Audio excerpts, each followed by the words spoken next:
தமிழகத்தில் ஏழை எளிய குழந்தைகளும் கல்வி கற்க வேண்டும் என்பதற்காக பல்லாயிரக்கணக்கான பள்ளிகளை திறந்தார்.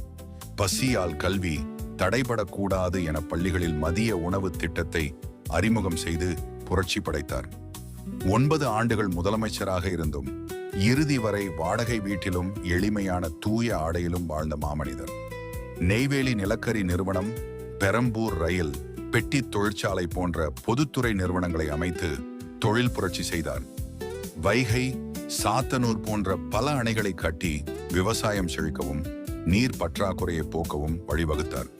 ஊழலற்ற, தூய்மையான மற்றும் நேர்மையான நிர்வாகத்தை நாட்டிற்கு வழங்கிய உன்னத அரசியல்வாதி. இந்திய நாட்டின் பிரதமர்களை தீர்மானிக்கும் சக்தியாக திகழ்ந்து தேசிய அளவில் கிங் மேக்கர் என்று புகழப்பட்டார். இளைஞர்களுக்கு வழிவிட மூத்த தலைவர்கள் பதவிகளை துறக்க வேண்டும் என்ற காமராஜர் திட்டத்தை தந்து தன் பதவியையும் துறந்தார். தேசத்திற்கு அவர் ஆற்றிய ஈடற்ற தொண்டை பாராட்டி இந்திய அரசு அவருக்கு நாட்டின் உயரிய பாரத ரத்னா விருது வழங்கி சிறப்பித்தது.